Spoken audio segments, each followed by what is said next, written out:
Hey guys, अभी हम Nathan Philips square में जो कि टोरंटो सिटी के एकदम बीचों बीच है और मेरे साथ मेरी बहन आई है।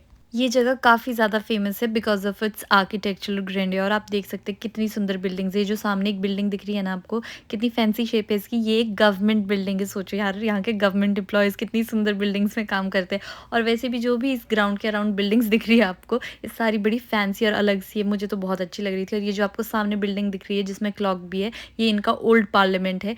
और यहाँ पे और भी बहुत सारी चीज़ें हैं, जैसे आप मेरे पीछे देख सकते हो, वहाँ पे एक फ्रोज़न लेक है जहाँ पे लोग अभी स्केटिंग कर रहे हैं। रुको मैं आपको भी दिखाती हूँ। यार यहाँ की वाइब ही इतनी अच्छी है ना, सब लोग मज़े कर रहे हैं। और आपको पता है जो ये जगह है जहाँ ये स्केटिंग कर रहे हैं, गर्मियों में लेक होता है। मुझे तो ना ये सब देख के शिमला याद आ रहा है, क्योंकि शिमला में भी एक स्केटिंग रिंक है जो कि सिर्फ सर्दियों में ही एक्टिव होता है। विश शिमला भी किसी दिन इतना ही सुंदर हो जाए। तो अब हम आए एक मॉल में जहाँ पे ये सैंडल देख के सब परेशान हो गए। यार सोचिए, पतीलों और उसके ढक्कन से बनी इतने सारे पतीले लगे हैं। रजत तो देख के हंसते ही जा रहा था कि देखो ये कैसे बना है। यहाँ पे ये पतीले टिकाने से अच्छा तो किसी ज़रूरतमंद को ही दे देते तो ज़्यादा फ़ायदा हो जाता।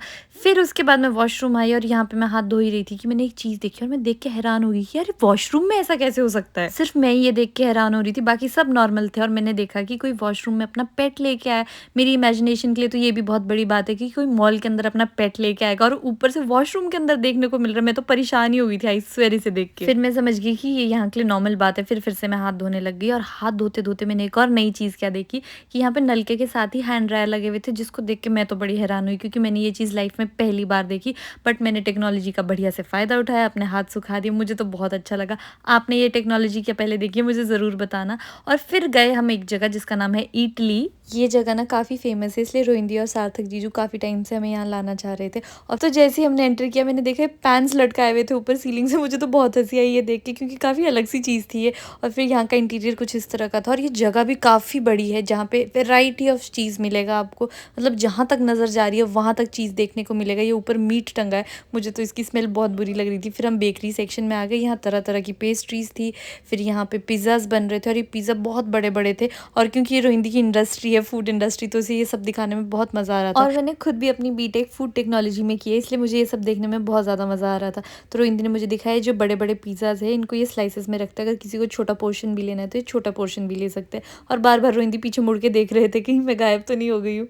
और यहाँ पे बहुत सारी वैरायटी के पास्तास थे जिनके मुझे नाम भी नहीं आते। और रोहिंदी ने फिर मुझे दिखाया सामने कि ये स्कूल है यहाँ पे हमको पास्ता बनाना भी सिखाते हैं। तो मुझे ये देख के बहुत इंटरेस्ट आया यार। यहाँ पे मतलब खाने की भी सारी चीज़ें हैं, और अगर आपको खाने के बारे में सीखना है वो सारी चीज़ें भी है, तो इससे तो मेरा इंटरेस्ट और भी ज़्यादा बढ़ गया। अंदर क्लासरूम आप देख सकते हैं, यहाँ पे सारी चीज़ें हैं जिससे आप पास्ता मेकिंग का पूरा प्रोसेस सीख सकते हैं। अब मैं आपको बताती हूँ जगह फेमस किस लिए। सबसे पहली बात तो ये है, यहाँ पे आपको हर तरह का चीज़ मिलेगा, मीट मिलेगा, बेकिंग आइटम्स मिलेगी, वेजिटेबल्स मिलेगी, फ्रूट्स मिलेगी, सारी पैक्ड चीज़ें तो मिलेगी। उसके साथ साथ यहाँ पे रेस्टोरेंट भी है, और उसके साथ साथ यहाँ पे आपको मैंने दिखा दिया एक स्कूल भी, अगर आप लर्न करना चाहते हैं तो वो भी है। और साथ में इस तरह का मार्ट भी है जहाँ पे हर तरह के सॉसेस, केचप्स, क्रॉकरी, सब कुछ आपको एक ही जगह पे मिल जाएगा। इसलिए जगह बहुत ज़्यादा फेमस है। भाई साहब, मेरी समझ में तो कुछ नहीं आ रहा था कि क्या लेना है और क्या नहीं लेना है। बट यहाँ पे केचप्स इतने सारे थे जिसको देख के रजत को इतनी ज़्यादा खुशी हो रही थी, और साथ में रोहिंदी उसका साथ दे रहे थे कि देख देख रजत तुझे कौन सा केचप चाहिए। बट भाई साहब, इतनी सारी वैरायटी देख के ना मैं तो कंफ्यूज हो जाती हूँ, मुझे समझ नहीं आता है कि क्या लेना है, इसलिए मैं तो साइड ही हो गई। यहाँ पे ना मुझे क्यूट क्यूट से कप दिखे, तो मैंने वैसे ही देख लिया कि चलो इनका प्राइस चेक कर लेते। तो इसका प्राइस था ऑलमोस्ट $17। यार ये मुझे तो बहुत महंगा लगा, इसलिए मैंने चुपचाप से वापस रख लिया। फिर गए हम यहाँ के रेस्टोरेंट में। यार ये भी बहुत ज़्यादा फेमस है, इतनी लंबी वेटिंग थी यहाँ पे, हमने पहले टेबल बुक कराया। फिर यहाँ बैठे तो जब हम ऑर्डर करने लगे तो मुझे पता चला कि ये जगह सिर्फ दो चीज़ों के लिए फेमस है, एक पास्ता है और एक पिज़्ज़ा है। मतलब ये नहीं है कि यहाँ पे सिर्फ दो चीज़ें मिलती है, इन दो चीज़ों में बहुत सारी वैरायटी थी। आप देख ही सकते हो, मेन्यू इतना लंबा है तो कितनी सारी वैरायटी होगी। बट येस, मेजरली यहाँ पे यही दो चीज़ें मिलती थी, तो हम मेन्यू देखने लगे कि क्या ऑर्डर करें। बट यार मैं तो ठहरी वेजिटेरियन, तो मुझे ज़्यादा कुछ समझ नहीं आ रहा था, क्योंकि मैक्सिमम मेन्यू तो इनका नॉन वेज ही था। एक दो आइटम ही थी जो नॉन वेज थी, तो मुझे चूज़ करना बहुत ईजी था कि फटाफट से जो वेजिटेरियन में दिख रहा है वो ऑर्डर कर लेती हूँ। फिर जैसे मैंने अपना ऑर्डर प्लेस किया, मैंने सोचा मेरा काम तो हो गया, तो अब पानी पी लेती हूँ।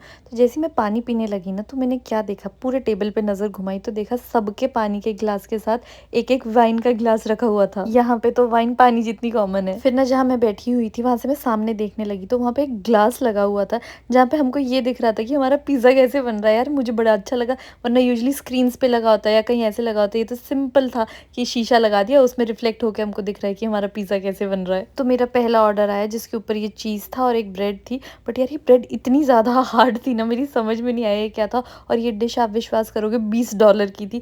फिर उसके बाद जो मैंने दूसरी चीज़ ऑर्डर की थी वो ये पास्ता था, जिसका टेस्ट मुझे अच्छा लगा, मतलब अलग सा टेस्ट भी नहीं था, ये मुझे ऐसा लग रहा था कि मैं रसमलाई गरम करके खा रही हूँ। फिर उसके बाद अगली चीज़ थी ये पिज़्ज़ाज़, जो कि मुझे तो अच्छे लगे क्योंकि इसमें थोड़े इंडिया की जैसी खुशबू थी। जो इसका बेस था ना एकदम रोटी जैसा था, इसलिए मुझे बहुत अच्छा लगा। सबको देख के मैं भी फोक और नाइफ से खाने लगी यार, बट मुझसे खाया नहीं जा रहा था इसके साथ, इसलिए मैंने इस साइड में रख लिया। इसका क्रस्ट बहुत ज़्यादा थिन था, ऐसे हो ही नहीं पाना था, इसलिए मैंने उठाया हाथ से और आराम से खाने लग गई। और आपको मेरा वीडियो कैसा लगा, do let me know in the comment section. फिलहाल मैं अपने पिज़्ज़ा का स्वाद लेती हूँ और आप मेरी वीडियो को लाइक करें और मैं आपसे मिलती हूँ जल्दी। Bye bye.